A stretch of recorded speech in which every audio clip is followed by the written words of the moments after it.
seberapa besar, kita sudah pernah membahas ini, seberapa harus menyisihkan ruang kan, ruang untuk menempatkan kekecewaan itu. Seberapa besar kita harus menempatkan ruang error itu atau kecewa itu di pikiran, di plan kita. Dalam persentase? Iya. 50%. Wah, setengahnya. Iya. Kenapa harus setengahnya? Gini aja. Sampel ya, ini orang pacaran, iya. Ini nikah. Iya. Ya. Dia harus 50% di sini. Kalau 50% di sini, ketarik nikah alhamdulillah, tidak jadi nikah alhamdulillah. Kalau lebih, tidak jadi, kecewa dia. Jadi ketika kita usaha pun setengahnya harus mikir gagal gitu. Iya.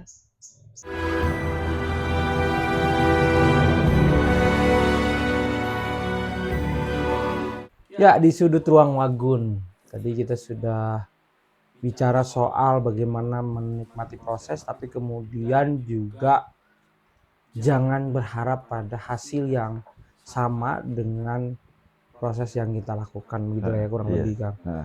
Tapi boleh nggak sih kita menikmati proses dan berimprovisasi berlebihan? Menikmati proses boleh, berimprovisasi boleh, improvisasi berlebihan jangan. Ya kan katanya menikmati proses. Iya, menikmati prosesnya boleh. Akhirnya orang boleh. Akhirnya sudah kita nikmatin aja. Iya, senikmat-nikmatnya proses itu. Iya, tapi improvisasi yang berlebihan jangan. Hambur energi gitu. Agar dia bisa menikmatinya. Jadi tidak berhenti pada hasil, ya udah nikmatin aja prosesnya. Diimprov lah itu. Iya, boleh. Tapi kalau berlebihan, jangankan improvisasi yang berlebihan, yang tidak boleh bikin kopi kelebihan gula juga jangan gitu. Apalagi improvisasi. Hambur energi lah. Bergembira, bersukaria boleh. Yang normal aja, yang wajar. Apapun yang berlebihan, termasuk improvisasi yang berlebihan, itu tidak baik menurut saya loh. Orang mau berlebihan improvisasi kayak orang barat gitu ya, merayakan sebuah kesuksesan, ke bar, minum, mabuk, ya, dari lawan jenis dengan alasan menikmati keberhasilan, ya boleh saja, itu mah budaya mereka. Cuman kalau menurut saya berlebihan mah jangan, biasa aja. Semuanya menjadi biasa saja. Sedih berlebihan salah, gembira berlebihan salah, improvisasi berlebihan salah. Yang pas aja, yang pas gitu. Oke, tahu dari mana kita itu pas gitu? Sadar diri gitu. Misalkan tertawa nih, kalau berlebihan, enggak, pada proses ini, kita bicara proses. Proses, ya apa namanya, SOP yang sudah kita susun itu ya, proses itu dinikmatin, dinikmatin senikmat-nikmatnya. Contoh yang konkret, yang sederhana, walaupun beda konteks. Jalan kaki gitu ya, dinikmati saja. Langkah 1, langkah 2, alhamdulillah masih bisa melangkah gitu. Si normal jalannya terus gitu, dinikmati gitu. Termasuk seperti menghirup udara.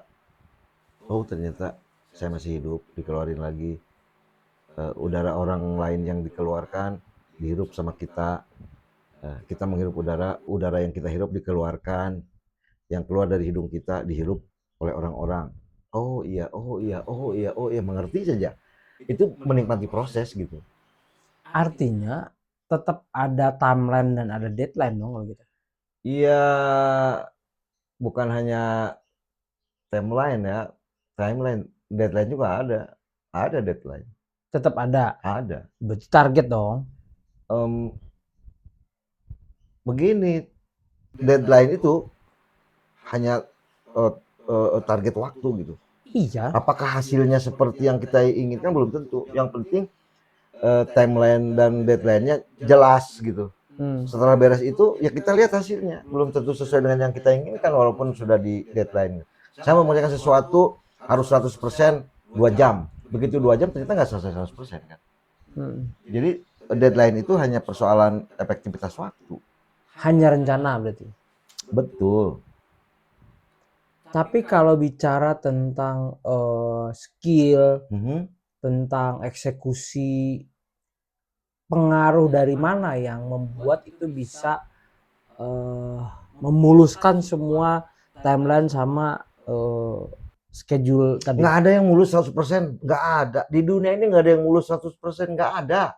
Apa yang mulus 100% di dunia? Nggak ada. Bukan Percaya deh. mulus deh. Sesuai target kita. Mungkin perhitungannya matang ya, tapi sematang-matangnya perhitungan, miss-nya pasti ada. Ada aja. Pasti ada gitu. Kenapa? Ya ini mah kenyataan hidup gitu. Jadi kalau kita saya lupa teorinya dalam ekonomi ya. Nanti deh dicari di op air ya. Kalau kita menargetkan 100% itu yang paling banter yang akan tercapai 20%. Ada teorinya tuh di ekonomi. Kenapa? Saya pernah belajar begitu. Untuk mereduksi agar kita tidak terlalu tinggi harapannya. Agar tidak terlalu tinggi harapannya. Ha-ha. Lah jelas-jelas hasilnya 20%. Iya, tapi jadi kita bisa begini, kita targetkan 100 orang yang bisa membeli barang kita. Ya itu pas sekedar target. Tapi paling banter hanya 20 orang yang akan beli. Tahu dari mana kita? Ada teorinya, aduh lupa saya nama Setelah teori. hasilnya itu, setelah hasil pasti baru Iya, ketahuan. itu kan teori itu hasilnya dari riset, kemudian disimpulkan dalam sebuah teori. Saya mengingat-ingat tapi masih lupa. Saya pernah baca buku itu. Itu namanya yang 80% itu diignore aja, diabaikan. Tapi kita harus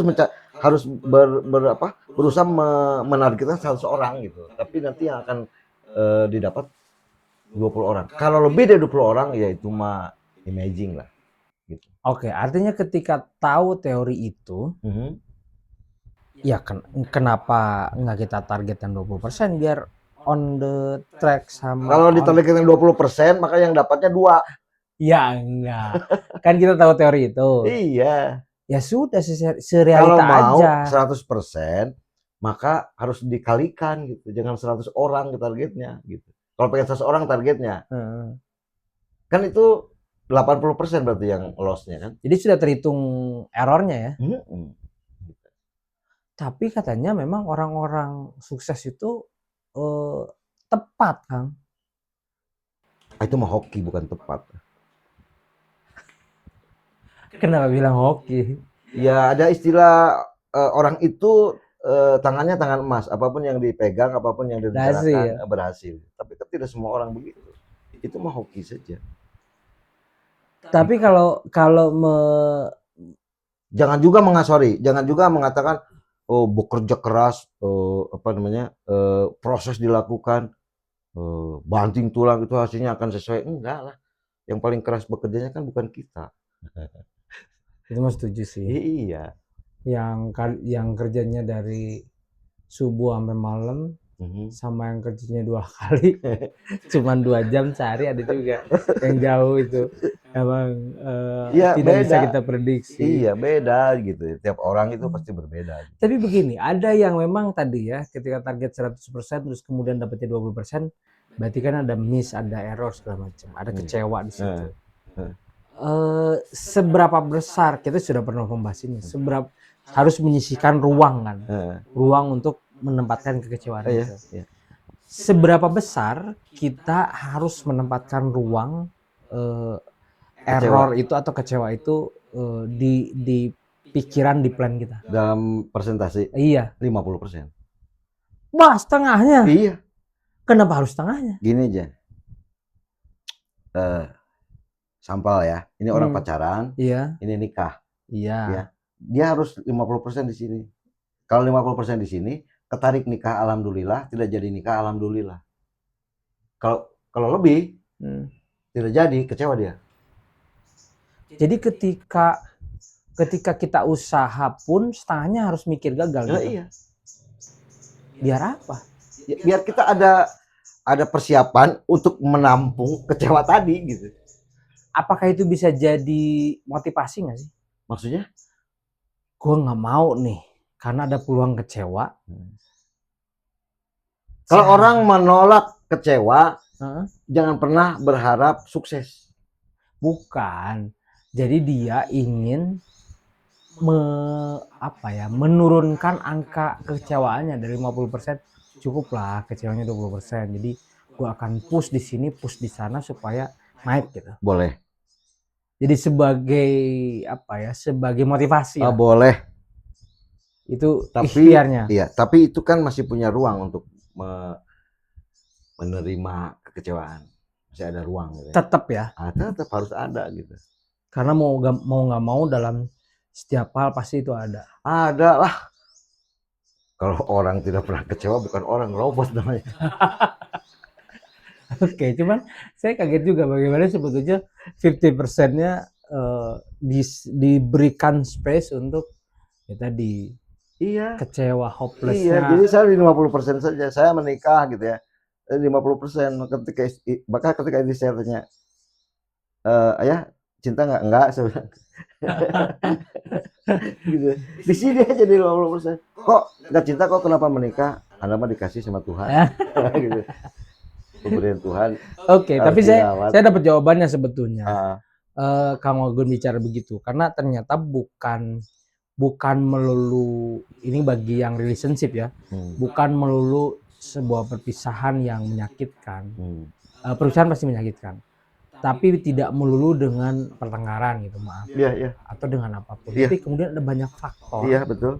yang itu bisa lepas, bisa hilang dengan meninggal atau kemudian dengan hal lain begitu Iya, ya. iya. Ternyata faktornya bukan hanya itu. Iya, Jadi betul. space 50% itu Untuk menampung itu. Untuk menampung itu. Dan bukan faktor, sebetulnya bukan faktor unlucky atau hal menakutkan gitu. Ada hal-hal yang memang di luar kita ya. Iya. Di luar jangkauan pikiran kita. di luar jangkauan perasaan kita gitu. Yang susah kita kendalikan. Susah, nggak bisa, itu di luar kemampuan kita. Itu yang harus. Jadi dalam setiap proses ini, tadi kan tema kita bagaimana menikmati proses dan berimprovisasi dengan proses ini, tapi kemudian di tahap ini tuh juga harus diberikan space 50% malah kata Kang Agun untuk menyimpan rasa kecewa atau hopeless tadi. Kita akan bahas bagaimana sebetulnya mengantisipasi itu dan kemudian konklusinya menikmati prosesnya seperti apa, kita bahas di part 3.